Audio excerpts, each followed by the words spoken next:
Hello बच्चों, आज की वीडियो में हम कृषि एवं उसके प्रकार के बारे में चर्चा करेंगे।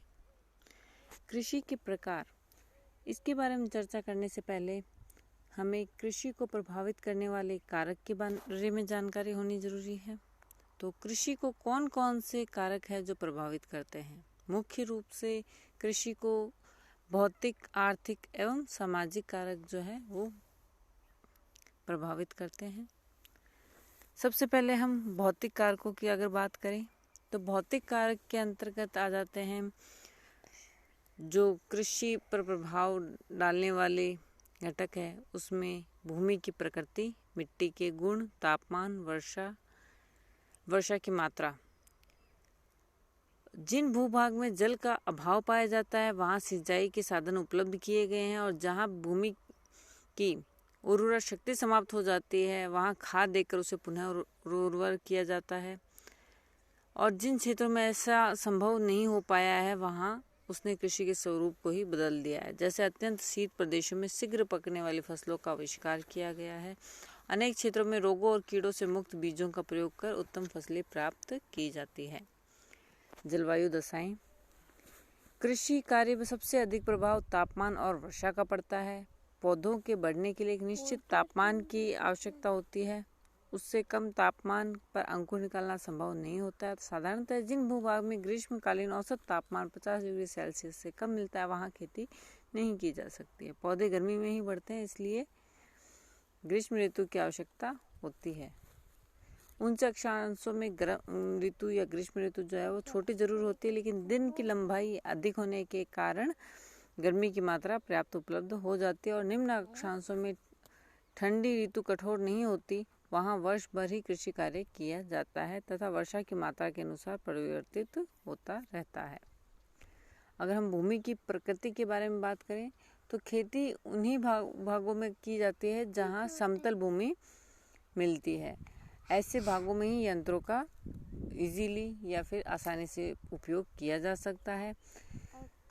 वस्तुतः नदी की घाटियों में, पहाड़ी ढालों पर, उपजाऊ समतल भागों में, समुद्र तटीय मैदानों में ही कृषि की जाती है जहाँ पर जनसंख्या का भार अधिक होता है। तो खेती पहाड़ों की ढालों पर भूमि को छोटे छोटे टुकड़ों या सीढ़ियों के आकार में काटकर की जाती है।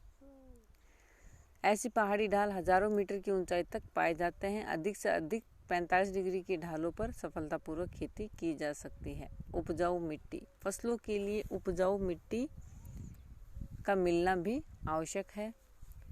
कम उपजाऊ मिट्टी में मिट्टी की उर्वरा शक्ति बढ़ाने के लिए प्राणी अथवा रासायनिक खादों का उपयोग बढ़ाया जाता है। विश्व में खेती की दृष्टि से काम, कछार या दोमट मिट्टियाँ सबसे महत्वपूर्ण मानी गई है। बलुई, नमकीन या दलदली मिट्टी कृषि के लिए उपयुक्त नहीं होती है। इसी कारण मरुस्थलों में तथा नदियों में दलदली भागों में कृषि क्रिया का अभाव पाया जाता है। लेकिन आजकल जो आधुनिक तकनीक का इस्तेमाल करके इन जगहों पर भी कृषि की जा रही है। आर्थिक घटक की अगर हम बात करें तो कृषि के लिए आर्थिक घटकों में बाजार की निकटता, यातायात के साधन, श्रमिक पूर्ति, पूंजी की उपलब्धता, राज्य की नीति, ये सब घटक प्रभावित करते हैं कृषि को। सबसे पहले हम बात करते हैं बाजार की निकटता की।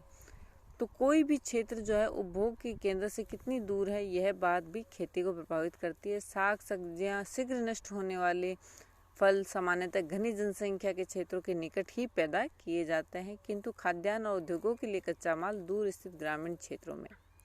उदाहरण के लिए फ्रांस और ब्रिटेनी क्षेत्र, इंग्लैंड के लिए सब्जियां और फ्लोरिडा का दक्षिण पूर्वी भाग संयुक्त राज्य अमेरिका के उत्तर पूर्वी नगरों के लिए सब्जियां और फल पैदा करते हैं। अगर हम यातायात के साधन की बात करें तो व्यापारिक ढंग से कृषि तभी संभव होती है जब कृषि उत्पादन क्षेत्रों का संबंध उपभोग के क्षेत्रों से हो। शीत भंडारों की प्रकृति हो जाने से हजारों किलोमीटर दूर पैदा किए गए अंडे, दूध, मक्खन, सब्जियां, मांस, फल आदि शीघ्रता के साथ उपभोग केंद्रों को पहुंचाए जा सकते हैं। यातायात की प्रगति होने से ही क्षेत्र विशेष में फसलों का विशिष्टीकरण संभव हो सका है। भूमध्य सागरीय प्रदेश में रसदार तथा सूखे फल, ऑस्ट्रेलिया में मक्खन तथा दूध और कनाडा तथा संयुक्त राज्य अमेरिका में फलों का उत्पादन इसके प्रमुख उदाहरण हैं। श्रमिक पूर्ति, कृषि के लिए पर्याप्त मात्रा में निपुण और सस्ते श्रमिकों की उपलब्धि आवश्यक होती है। श्रमिकों की अधिकता के कारण ही दक्षिण पूर्वी एशिया देशों में चावल तथा चाय की खेती और ओशनिया के द्वीपों में गन्ना और नारियल की खेती किया जाता है, किंतु जहां मानव श्रम अधिक महंगा होता है वहां यंत्रों के द्वारा खेती की जाती है, जैसे रूस, कनाडा, ऑस्ट्रेलिया, संयुक्त राज्य अमेरिका में। अगला कारक है पूंजी की उपलब्धता। पूंजी की उपलब्धता भी कृषि के लिए आवश्यक तत्व है। पूंजी से ही हम उत्तम बीज, खाद, वैज्ञानिक तरीकों का उपयोग कर सकते हैं। तो मशीनों का प्रयोग, सिंचाई के साधनों का विकास और उत्पादित वस्तुओं को बाजारों तक लाने और उन आवश्यकता पड़ने पर संग्राहकों में एकत्रित करने के लिए भी पूंजी की आवश्यकता पड़ती है। अगला है राज्य की नीति।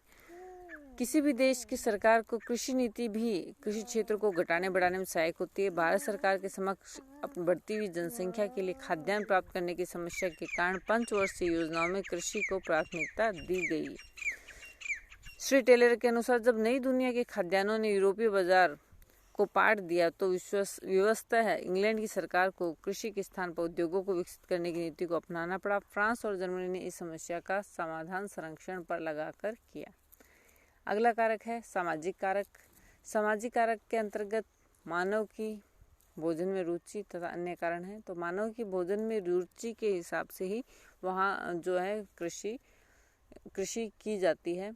जैसे मानसूनी देश में चावल और मछली, दालें, शीतोष्ण देशों में दूध, मक्खन, रोटी, फल, तरकारियां और शराब आदि अधिक काम में ली जाती है। फलतः इन्हीं वस्तुओं का वहाँ उत्पादन किया जाता है। चीन में तो चावल भोजन का मुख्य अनाज है, जबकि भारत में दक्षिण के पठार के निवासियों का मुख्य खाद्यान्न ज्वार, बाजरा, सोरगम और उत्तरी भारत का गेहूं है। अन्य कारणों में आधुनिक कृषि को व्यापारिक चक्रों का तथा युद्धों आदि का भी भय रहता है, जितना कि प्राचीन कृषि को अनुपस्थित जमींदारों, ओलों, बाड़ों, अकालों का डर रहता था। भारतीय कृषक आज भी मानसून की अनिश्चितता से डरता है, उसी कारण वह भाग्यवादी बना है। वह अपनी फसल को मानसून का जुआ मानता है। इसके बाद हम पढ़ेंगे कृषि के प्रकार।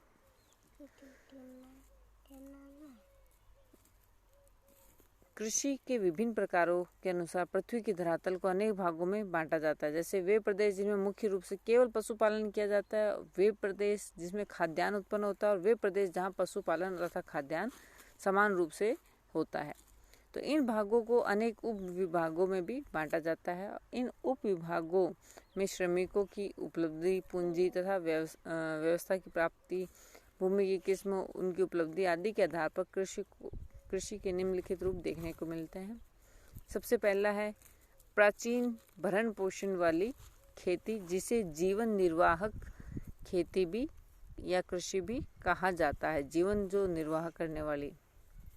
अगली है पौध वाली खेती, फिर है गहन भरण पोषण वाली खेती, भूमध्य सागरीय खेती, व्यापारिक अनुत्पादन खेती, व्यापारिक फसल एवं पशुपालन, व्यापारिक पशुपालन, व्यापारिक बागवानी एवं फलोत्पादन खेती। इसके अलावा भी अलग अलग आधार पर खेती को अलग अलग भागों में बांटा जाता है। जैसे जल प्राप्ति के आधार पर कृषि के 4 प्रकार है: तर खेती, आर्द्र खेती, सिंचाई द्वारा खेती, सूखी खेती। तर खेती में वर्षा 200 सेंटीमीटर से ऊपर होती है, कांप मिट्टी पाई जाती है इन क्षेत्रों में। इसके उदाहरण भी हमने दे रखे हैं, आप पीडीएफ में आराम से पढ़ सकते हैं कि भारत में मध्य और पूर्वी हिमालय प्रदेश, दक्षिणी बंगाल, मालाबार तट आदि में बिना सिंचाई के ही गन्ना, चावल आदि उपजें प्राप्त की जाती है। आर्द्र खेती के अंतर्गत 100 से 200 सेंटीमीटर तक की वर्षा होती है। काली मिट्टी के प्रदेश हैं ये। भारत में गंगा का मैदान, दक्षिणी और मध्य प्रदेश। सिंचाई द्वारा खेती यह विश्व के मानसूनी तथा अर्धशुष्क प्रदेशों में की जाती है, जहाँ 50 से 100 सेंटीमीटर तक वर्षा होती है। वर्षा की मात्रा अनिश्चित, कम अथवा मौसम विशेष में ही होती है, जहाँ वर्ष भर ही तापमान कृषि उत्पादन के लिए उपयुक्त रहते हैं। ऐसे भारत में गंगा का पश्चिमी मैदान उत्तरी तमिलनाडु, दक्षिणी भारत की नदियों के डेल्टा प्रदेश में है। सूखी खेती जहाँ 50 सेंटीमीटर से भी कम वर्षा हो वहाँ की जाती है। इस खेती में भूमि की गहरी जुताई की जाती है और जो भी जल भूमि पर गिरे वह उसी में समा जाए। प्रातःकाल इस जोती हुई भूमि को छोटे छोटे पत्थरों से ढक दिया जाता है अथवा पटेला फेर दिया जाता है, जिससे कि सूर्य की गर्मी के कारण भूमि के जल के वाष्पीकरण की क्रिया न हो। घुना पत्थरों को हटा दिया जाता है जिससे भूमि को ओस का लाभ मिल सके। इस प्रकार सूखी खेती की जाती है, लेकिन इसमें अधिक व्यय करना पड़ता है। भूमि की उपलब्ध मात्रा के अनुसार कृषि 2 प्रकार की होती है, गहन या गहरी खेती और विस्तृत कृषि। गहन या गहरी खेती में छोटे से क्षेत्र में से अधिक फसल प्राप्त करने पर जोर दिया जाता है और विस्तृत कृषि में पूरा विस्तृत क्षेत्रफल होता है और उससे कृषि प्राप्त की जाती है। तो प्रति एकड़ अगर हम बात करें, फसल की मात्रा गहन कृषि में ज़्यादा होगी, विस्तृत कृषि में कम होगी, क्योंकि विस्तृत कृषि में हम बड़ी ज़मीन या विस्तृत ज़मीन का काम में ले रहे हैं।